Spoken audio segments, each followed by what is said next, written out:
વાત કરવી છે વોર રૂમમાં મગફળીની। જી હા, મગફળીનો ટેકો ખેડૂતો માટે ખૂબ મહત્વનો છે। ખેડૂતોના બેલી બનવા માટે જો ખેડૂતોને બજારમાંથી યોગ્ય ભાવ નથી મળતા તો ખેડૂતોને કોઈ ઊની આંચ પણ ન આવે, એમની મહેનત પર પાણી ન ફરી વળે, એ માટે સરકાર એમને ટેકો આપે છે, ટેકાના ભાવે મગફળી ખરીદે છે। પણ એ પછી શું થાય છે? દર વર્ષે આપણે જોઈએ છીએ કે આ મગફળીને લઈને બવાલ ઊભી થાય છે, મગફળીમાં ભ્રષ્ટાચારના આરોપ લાગે છે, મગફળીના ગોડાઉન સળગે છે અને ફરી એકવાર માળિયા હાટીમાં આવું જ થયું છે। 20,000થી વધુ ગુણીઓમાં ગોલમાલની આશંકા વ્યક્ત કરવામાં આવી રહી છે। કેતન પાસેથી જાણીએ।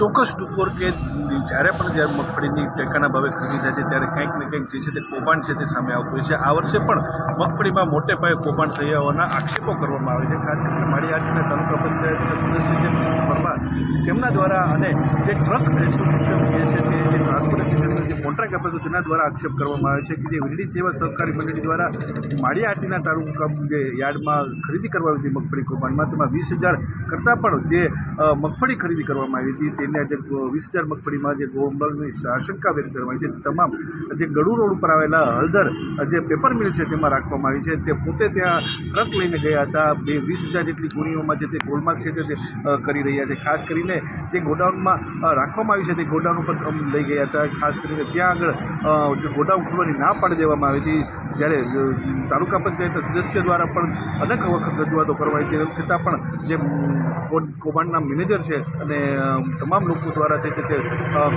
જે ગોડાઉન છે તે ખોલવાની સ્પષ્ટ ઇનકાર કરી દીધો હતો। ત્યારે ક્યાંક ને ક્યાંક સ્પષ્ટ દેખાઈ રહ્યું છે કે ક્યાંક ને ક્યાંક મગફળીમાં કૌભાંડ થયા હોવાની આશંકા છે હોય છે। ખાસ કરીને રાજસ્થાનની મગડી જે મગફળી કહેવામાં છે તે દાબી દીધાની સ્પષ્ટ આશંકા વ્યક્ત કરવામાં આવી છે।